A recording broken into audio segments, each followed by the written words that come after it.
Oh, live to tape. Right. Felicity Huffman, Emmy winner. You're back in the race now. This time for American Crime, and this time as a mother whose son has been killed. He's an Iraqi war hero of sorts. You're outraged and you're furious, but you're also damaged goods before that as a character, right? Yeah, I'd say she's damaged goods. I had a friend of mine say, I'm fascinated by your character of Barb, and I want to watch her. I don't want to watch her. I don't want to get too close to her, but I really want to watch her. So yeah, she's damaged by her past, I would say, and she has done no work to try and untangle herself from the damage. And the damage, let's explain, is she's been let down by her husband. She's let down by life, and it's almost as if right now this is the last straw, and she's just trying to keep it all in, right?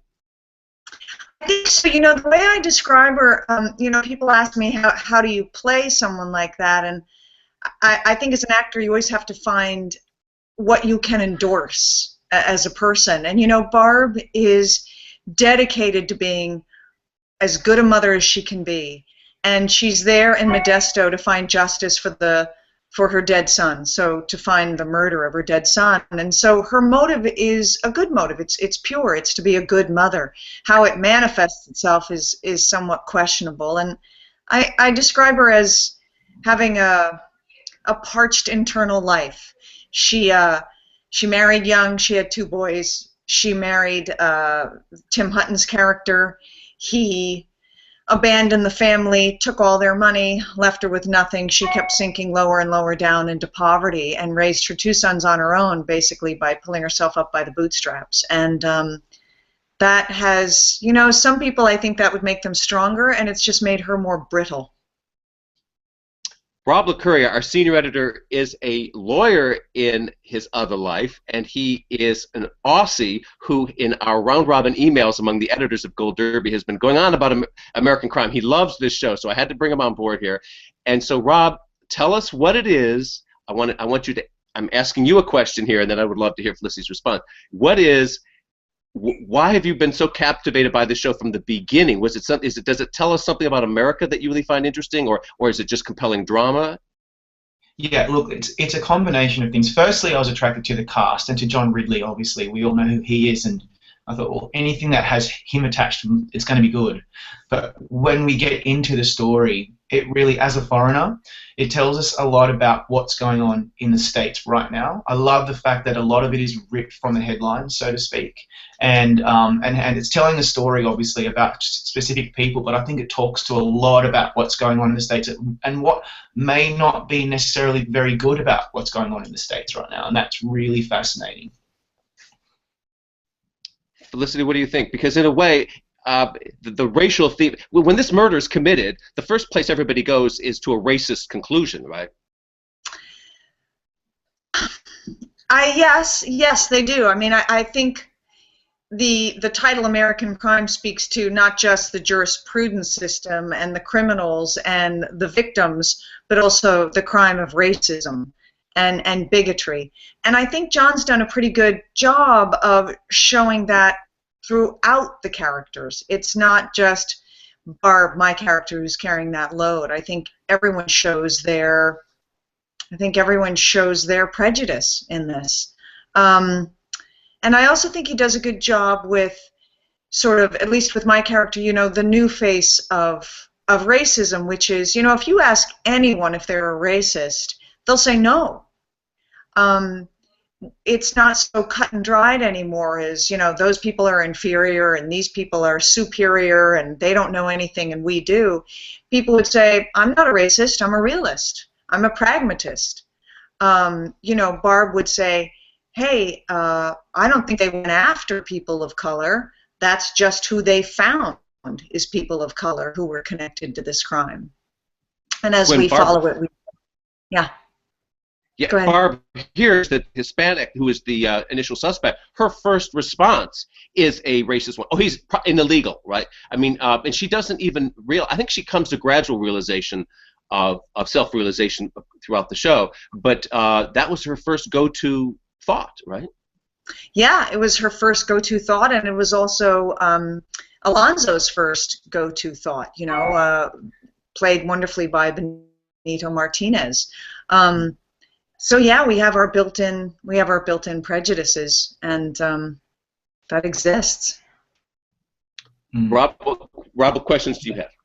The point is, we all see things through the prism of our personal experiences and our upbringing and our background. Like, that's what we all share in common, and this show does that beautifully. And I think the word brittle that you used earlier, Felicity, is just perfect. It never really occurred to me. It's a great way to describe Barb. She's very angry, and she can be quite unlikable. And what I'd like to know is, how did you prepare for that side of the character? Because she says a lot of things that are really sometimes even detestable, and yet she's really quite real. She's also grieving for the loss of her son. There's a lot going on, is what I'm trying to say. And how did you get to that pretty dark place where Barb is saying things and doing things that a lot of people would find really horrifying?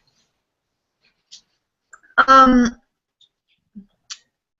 have a lot of things to say about that, but let me answer the first part. I think what I try and do is, as I said sort of earlier, hook into a character in something that we share, something that I can endorse personally, so they're not a complete anathema to me. Now, that said, I did keep going to John and saying, does she really have to say that? Do people really say this? Is that true? And he would say yes, and yet then I would say, so she's a racist? And he would say, no, I don't know if she's a racist. So how did I do it? I had to really rely on her motivation. And she is monomaniacal. She wants to get justice for her son. And my concern pilot was, I didn't want her to come off as, it rhymes with snitch, because, you know, playing a hard woman who then runs across her ex-husband and goes, yeah, and you fucked me over. Can I say that word? Sure, yeah. It's the internet. Okay. All right. You know, 30 years ago, and I still hate you for it. I said, that doesn't interest me, and I don't think it's true. You know, there's that saying that a man with a toothache cannot be in love. When you have something that is all-consuming, you do one thing, and she's doing one thing.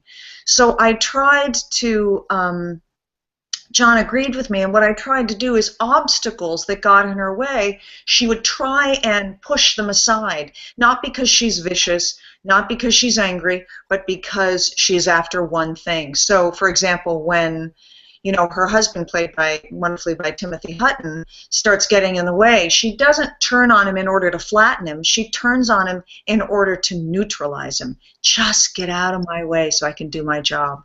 So that's how I backed her up, because, again, I think her motives are noble. And to tell you the truth, I kind of kept walking around the set going, why is everybody mad at me? I'm just trying to take care of my son.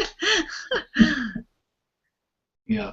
And then as the character evolves, what's nice about it is that Barb does kind of defer to him again, to Russ, to Tim Hutton. She finally, I think there's the scene that you have with your surviving son that's heartbreaking, where it's exactly what you've described. There's so much stuff in front of this woman. She's finding it hard to love and connect with her existing son. And so suddenly what happens then is, and we still haven't seen the finale yet. I mean, we still are days away from it here in the States, but where we see it now is that Barb we've discovered her humanity. She's deferring, and in a way, the trust of an old marriage, and she's letting him lead. And that's a wonderful progression to see her go through emotionally. It is wonderful, and, you know, when I saw 109 and I saw what was going on with Tim, and you know, we talked about it because we worked a lot, but I also see Russ as standing up and becoming a man.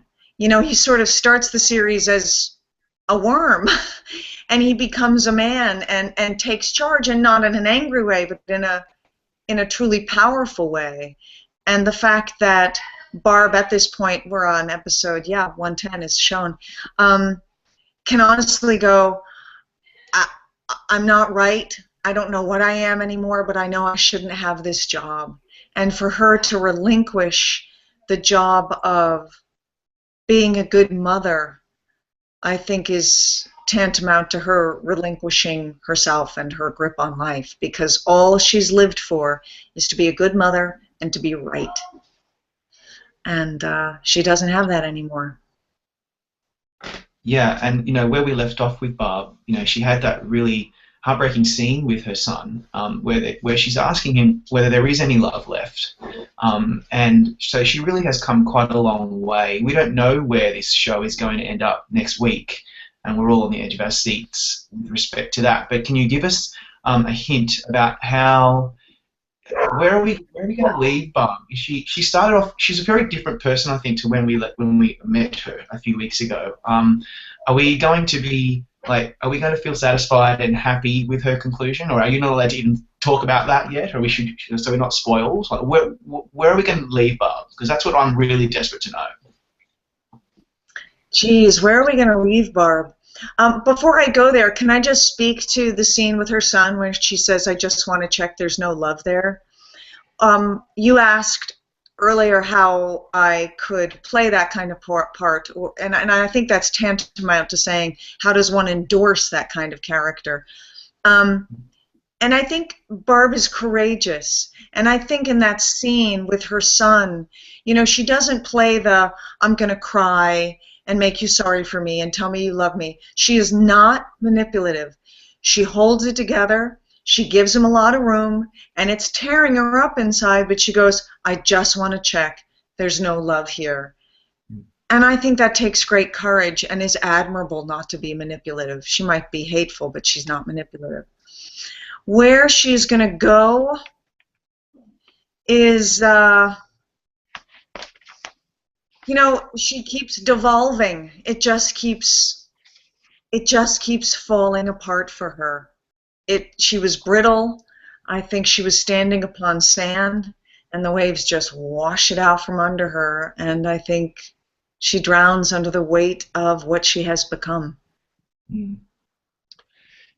You are an Emmy winner for Desperate Housewives. You are, according to the predictions at Gold Derby, based on our experts, our editors, our user base, you will be nominated again, this time for Best Actress in a Limited/Movie category. Yes. Well, we're pretty good at this, but there does seem to be a consensus across the board that you're there, and you'll be nominated against, by the way, in case you're interested, Frances McDormand for Olive Kitteridge, Maggie Gyllenhaal for Honorable Woman, Queen Latifah for Bessie, and Jessica Lange for American Horror Story. Now, you've been here before, the first year of Desperate Housewives, and you were nominated against all of them, and you were up against Patricia Heaton, multiple Emmy winner in the past, who was competing with her finale episode. So it really made you think that that was a powerhouse. You were competing against the overdue Jane Kaczmarek for Malcolm in the Middle. I was foolishly predicting Marcia Cross was going to win. You pulled off this amazing upset when you submitted the pilot to the jury. Take us back there, and that night, what an experience for you. Yeah. Well, first of all, I didn't want to go. I wanted to support the show, of course, but those things are just somewhat harrowing because, I think we all feel like imposters to a certain percentage, to a certain extent in parts of our life, but certainly on the red carpet, I feel like an imposter. So you kind of go, I'm not up. I can't do it. I don't belong in that group. But I wanted to support the show, and I went with my husband, and we thought, okay, well, after I lose, maybe we could just go out to dinner, because that'd be pretty cool, because my kids were like 2 and 3 at the time. And and you could see when the category came up, I don't know if you've ever seen the clip, but I sit back and I take Bill's hand like, we're just about to go to dinner. And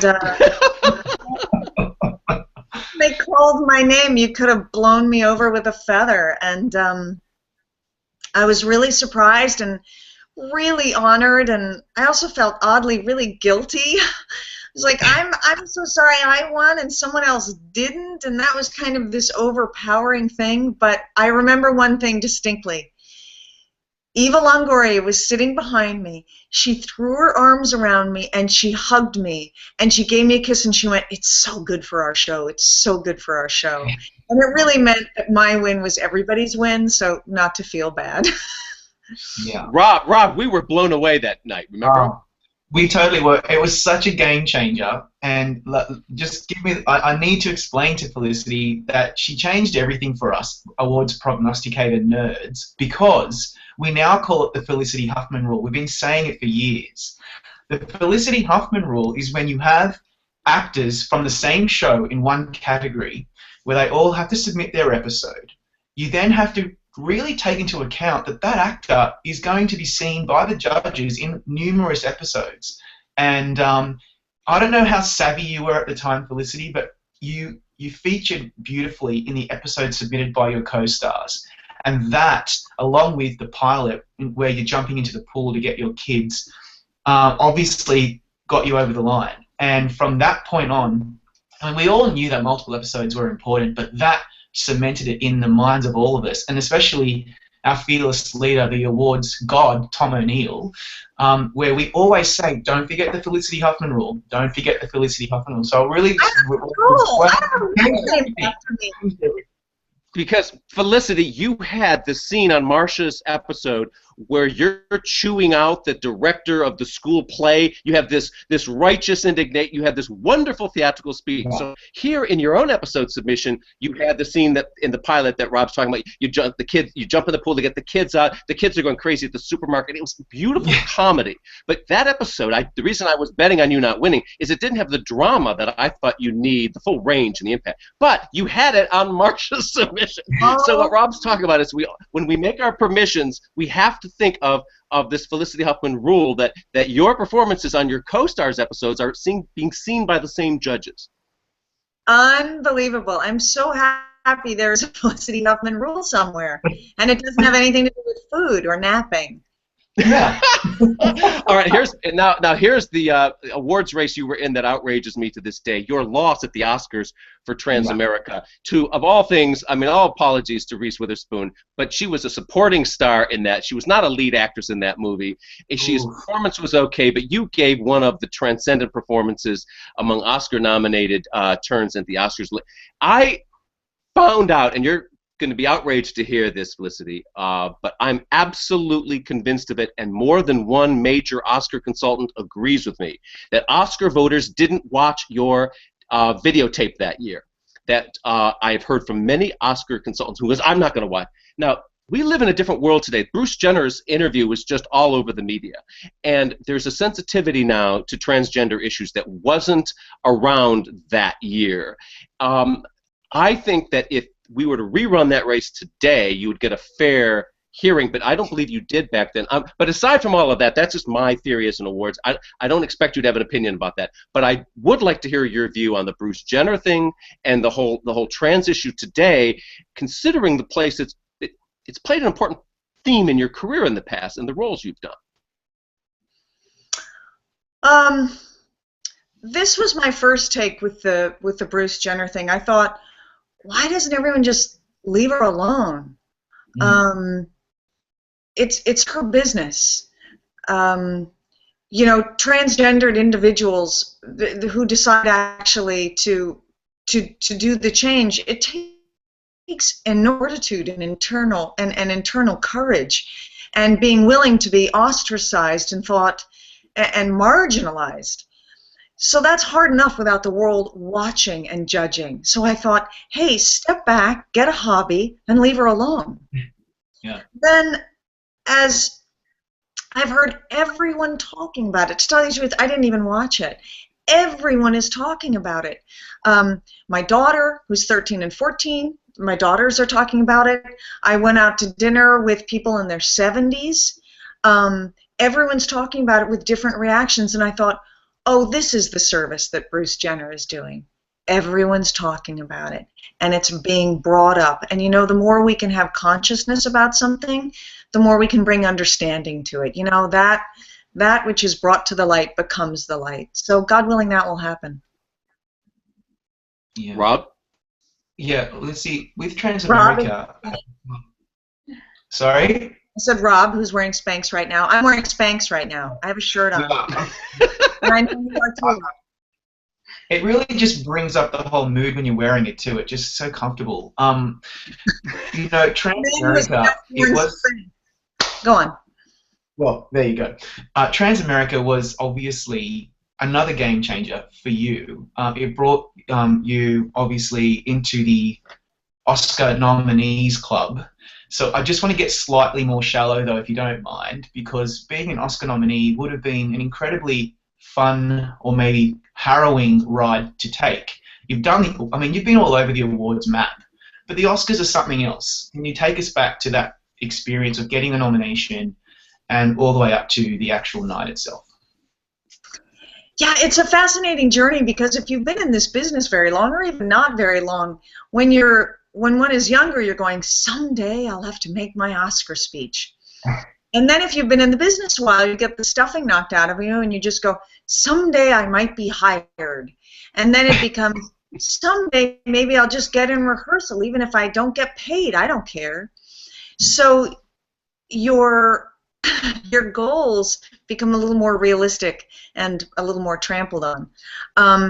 But that said, the morning the phone call came in, the phone rang and my husband rolled over in bed. We were asleep and he went, "Congratulations, honey," and we went back to sleep.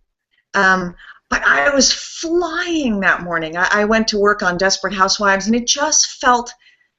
It's what my brother said. He was like, "You're in some weird parallel universe where all your dreams come true. I don't know anyone like you." And I wish, in a way, I wish it could have been done then. I was like, it's done. I got a nomination. We're done. But here's the interesting thing about the weeks that lead up to the actual award ceremony. Lobbying for it, because you end up going to like the opening of an envelope. I mean, you really, what's that word? Like, it's a presidential run is what it feels like. And that action engenders desire. So the morning that I got the nomination, I was done. And yet as the weeks went on, and the more what's that word I'm looking for? You know, when it's not lobby. You're campaigning. There's an actual Oscar campaign. Thank you. You're campaigning for it, and with each week, I wanted it more and more, and the nomination meant less and less because it wasn't the win, and that was fascinating to me. And so at the end, because you lose, it's oddly not as sweet as the morning you got the nomination, which is too bad. So I wish it could have ended there. That said, I think Reese Witherspoon is a fabulous actress. I think they were all fabulous actresses. And good God, we need those women who can open a $20 million movie and play all sorts of things. But it's a really fascinating psychological journey. Especially when you've got Harvey Weinstein behind you, because it was Harvey's movie, wasn't it? I'm sure he's the ultimate campaigner, so he was just pushing you on, rah, rah, rah, rah, go, go, Felicity, right? Yeah, I mean, I love Harvey Weinstein. He's a kingmaker. I mean, you talk about he's the last riverboat gambler in this biz who will go, yeah, I think a black and white independent movie with no English, I'm going to get that one. And you go, thanks, Harvey. That's fantastic. Go for it. No one wanted to touch Transamerica except Harvey. So I'm a huge fan of his. He's a prince. And yeah, he does work you hard. That was no joke. I had I gotta say I lost my health during that. What is it? 6 weeks in between when you get nominated and when it happened? Not even. So it was crazy. I was going, like I said, I was going to the opening of an envelope. If there was a Kmart opening, I was there talking about Transamerica. They were like, "Who is that?" That's Felicity, we're going to wrap up here. Good luck at the Emmys. Expect a nomination there. We have to look at all the 5 performances to get to the next stage of who wins, but you're giving that caliber of performance now that you're back in the race for a major Hollywood award, and we're thrilled to see it. Congratulations. Thanks, you guys. Bye-bye. Thank you.